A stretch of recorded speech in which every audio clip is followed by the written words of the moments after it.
into some of these numbers, and I want to explain something. When I read these stories, I call politicos, libertarians, Democrats, Republicans I know. I talk to people that are the national pollsters, and I tell them, off record, tell me the truth. And I get a very clear picture across the board of what's really happening. Not the big polls they push that you see on the news every night, but what the corporations, the banks, the political parties are actually paying to have real polls. There's fake polls they're paying for as well to create perception. Oh, look, Hillary's 30 points ahead. Hillary's 50 points ahead. I made the joke of why not saying she's 5,000 points ahead. I mean, you can only say she's 100% ahead if she got every voter in America. 335 million Americans, you'd say Hillary got 100%. That's impossible. 100% don't vote. You get 60% turnouts in national elections. 40-something% turnouts in off years. So every 2 years, you get 40-something%. Then every four, when it's a national election, you get 60, 61, 62, 65 is about as high as it's ever gotten. So it's impossible to say she could get 100%. But see, the New York Times just a month ago was saying Hillary had a 95% chance of winning. Then it dropped down to 90. I checked the New York Times, and it said 87% chance last week. In fact, let's go to the New York Times right now for TV viewers. A lot of folks are watching us at Infowars.com/show. You can go there, and let's see if it's dropping more. It creates a perception, and that way they can say, oh, 95%, oh, 87%, oh, 85%, hoping you believe it's a foregone conclusion, hoping you buy the propaganda, hoping you go to sleep, hoping you shut up. But see, as he surges way ahead, they've got to start hedging their bet. Okay, 85, 70, 55, oh, he's going to win. How much do you want to bet that on the day Hillary loses, November 8th, they've got Trump winning? Latest election poll, they've got Donald J. Trump at 42, Hillary at 44. Well, that's another poll. They've got one on their front page every day on their news feed they send out, because I subscribe to it, that shows on their front page 80-something% chance Trump's going to lose. Everybody's seen it. And sure, the real polls they've got that are still spins have him losing. Do a Control F Trump. Search. You'll find it. Have him only losing by 2 points. But all the other polls show him nationally. CNN polls, LA Times polls, Rasmussen polls, Bloomberg polls, 6 to 7 to 8 points ahead with a margin of error of 3 points. Donald Trump is ahead with a margin of error by 3 points at least, even in these Cook polls, with Reuters and others adding 10 to 15% more Democrats in the demographic they poll. So with that said, we have a former member of the KGB. I have a clip of this coming out and saying, don't buy the propaganda. Don't buy the lies. And John Bound actually breaks this down in a very powerful report. Hillary Clinton has a campaign of globalist demoralization. Don't believe it. I really want to air this report, but I've got another report that's even more important I want to air after the break. We'll see how much time we have. But let's go ahead and go through these polls. This is the Daily Caller. 2 weeks ago, some pundits began talking about Trump's surge. Suddenly, the surge is looking like a full-fledged wave. Trump's polling surge is now a wave. I call it a tsunami. In one battleground after another, the billionaire real estate mogul is opening up a lead over Hillary Clinton, or making that state's race competitive again. Here's how beating Clinton in several of the latest polls, and then they go over in Ohio, in Florida, in Iowa. Let's talk about those actual poll numbers. Black voters are turning from Clinton to Trump in new poll. That's the New York Post. Same thing. Hillary had a 20+% lead in D.C. It's now a 5% lead. I mean, in places that are Democrat-owned, she's only got 5-point leads when they were 20+ point leads just a month ago. Trump saw a 16.5% point increase in backing from African-American votes in Los Angeles. Times, University of Southern California tracking poll, up from 3.1% in September to 19.6% Friday. That's only because the LA Times and others were discrediting themselves, putting out fake polls where they were only sampling Democrats that came out. So now they know his landslide is so huge that claiming he's losing isn't going to work. So now they're just putting out real polls. There hasn't been a Republican since Ronald Reagan got more than 15%. In the most liberal area of the country, he's getting 19 plus. See? This is only them now saving face because they know it's a landslide for Trump. They know she's collapsing physically and figuratively. Let's continue. Race titans in U.S. Electoral College vote. Reuters basically admits what Roger Stone told us 4 days ago. He's a top analyst. He's winning the Electoral College now. That's Reuters. But CBS tries to spin it. They just say they're tied in battleground states. Tied in battleground states. No, he's 6 to 10, 15 points ahead, you name it, in battleground states. 11 a.m. to 3 p.m. Central. If Lord willing, nobody knows he'll be here tomorrow. Or this planet may not be here tomorrow. Who knows? All the crazy stuff going on. But I'll be here, hopefully, tomorrow, 11 a.m. Central. Hope you're going to be here with us. Got a lot of big guests this week. A lot of special reports coming out. Want to take your phone calls as well. A lot of other news I didn't get to. Obama enlists Republican Kasich to push TPP trade deal, which again is a transfer of our power to multinationals outside of Congress, outside of the power of the people. That's out of the Hill, and Reuters is also reporting that. Black Lives Matter leader calls for greater police presence after being robbed.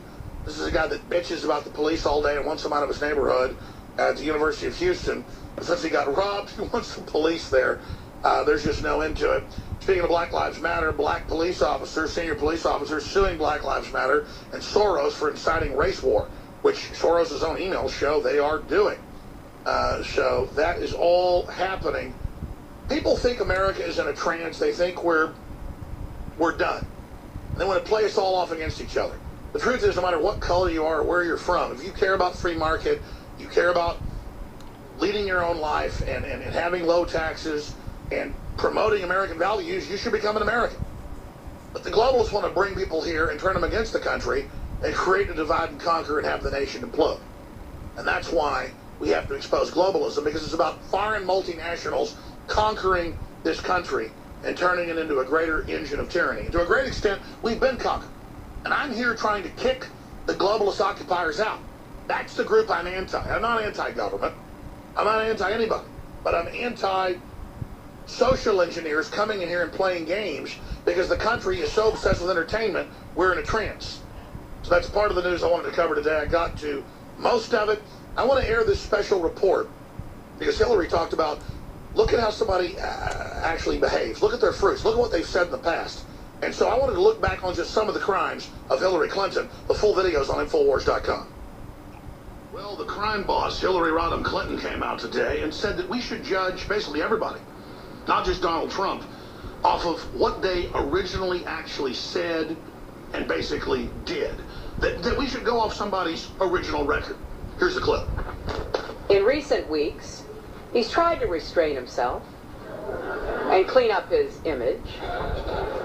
But as Maya Angelou once said, when someone shows you who they are, believe them the first time. So she's demonizing Donald Trump because he questioned Barack Obama's birth certificate and the fact that Barack Obama, when he was the editor of the Harvard Law Review, said in his bio that he was born in Kenya. But Trump said, okay, hey, you were born in America, let's just move on. But since Hillary brought up the past, let's look at the past. Let's look at what she originally said, what she originally did. In her college thesis, she was a pen pal with Saul Alinsky, who wrote Rules for Radicals, who was an admitted communist and basically one of the ideological leaders of the Weathermen, who, of course, were also advisors to Obama. And he pledged his book to Lucifer. And he talked about deceiving the public, overthrowing America, going after Christians, creating basically a hell on earth.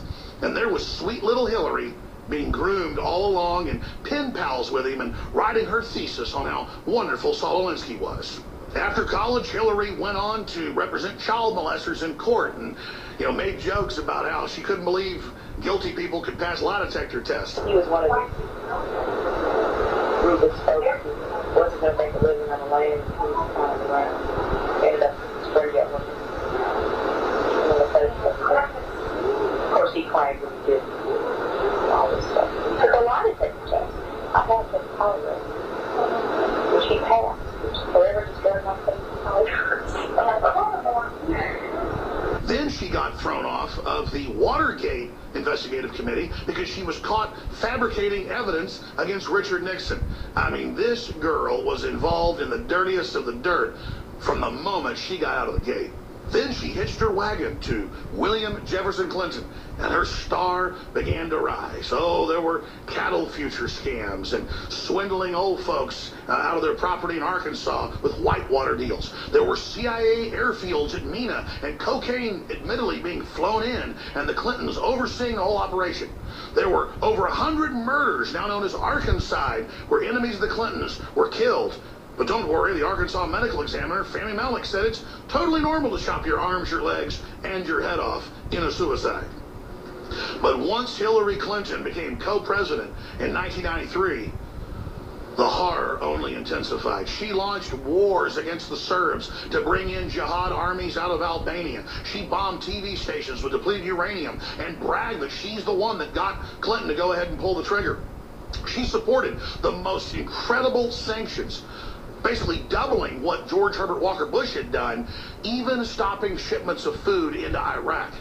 And over 500,000 children died. But her own Secretary of State, Madeleine Albright, her confidant, her mentor, told 60 Minutes that it was a good price to pay, 500,000 dead kids. We have heard that 500,000 children have died. I mean, that's more children than died in Hiroshima. And you know, is the price worth it? I think this is a very hard choice, but we think the price is worth it. Now, if I try to chronicle all the crimes committed by the Clintons when they were in the White House for 8 years, we'll be here for 10 hours. So let me just skip past all the stuff that happened, and Monica Lewinsky and the Chinese generals in the White House, and our missile secrets being transferred to the communist Chinese, and national sovereignty being sold out, and our jobs being sold out with NAFTA and GATT, and how the Clintons engineered getting rid of the Glass-Steagall Act to allow big mega banks to create all this counterfeit money and derivatives. Let's just forget about all that. Let's fast forward to what they've been doing in the last decade. Launching their big giant foundation. We have the emails where she sold access to the Chinese president, where she sold access through the State Department to change U.S. policy if donors would give her money. Phone calls to Huma Abedin and to other people in the State Department from donors to the Clinton Foundation asking for meetings, asking for access. True or false? First of all, there's no question there were phone calls made to get appointments for people, but Muhammad Yunus, a Nobel laureate, Melinda Gates, I mean, these are people that any Secretary of State would have seen, courtesy appointments and others. Business people. There were also business people. There's no question about that. But and then we learned, thanks to all the different hacked emails, which she admits are real, that she sent people dressed as Bernie Sanders supporters to attack Trump rallies so she could blame both Trump and Sanders. Then she stole the nomination. And even CNN and the Associated Press admitted that it was the super PACs, it was the big donors, it was the super delegates who actually decided who would be the nominee. And now that she's stolen the nomination, she's eyeing stealing the general election because she's way behind even in these polls. Even in places like D.C., where she was 20-something points ahead of Trump, she's only a few points ahead of him now. She's in free fall. So the big question is, this woman that tells us, look at what somebody said first, look at what they did first, look at their record. But as Maya Angelou once said, when someone shows you who they are, believe them the first time. Before we start celebrating the fact that Hillary Clinton is in free fall, and that the mainstream media has been totally discredited trying to cover up her collapse in New York on 9/11, before we celebrate that, you have to understand, the crime syndicate behind Hillary isn't going to give up power easily. They know nationalism is rising in Russia, and with the Brexit, and with what's happening now here in the United States with Donald Trump. So they're throwing everything they can against Trump and the nationalist movement. False flags, race riots, you name it. George Soros is turning up the heat. The Ford Foundation just gave $100 million to Black Lives Matter. This is the time for vigilance. This is the time to be focused. This is the time to be praying that this republic be restored. But with Hillary, we see this sickening bloodlust, this bloodthirst, where she brags about creating a failed state in Libya and coming and seeing and Gaddafi dying and then organizing Al-Qaeda to then become ISIS and invade Syria and target Christians and then not let them get out of the country, but bring the actual Sunni invaders into the United States. The truth is, Hillary Clinton wants to mount America's head on the wall. Hillary Clinton wants to dominate this republic. Hillary Clinton is an enemy, a domestic enemy, and an agent of globalism. And if this republic is to survive, Hillary Clinton must fall. The good news is, Providence has always shown that when the people take action, do the right thing, and take those first steps, God will carry us historically the rest of the way. And the hand of doom, as we see her deteriorate on a daily basis, has already reached Hillary Rodham Clinton. This is the heart of 1776.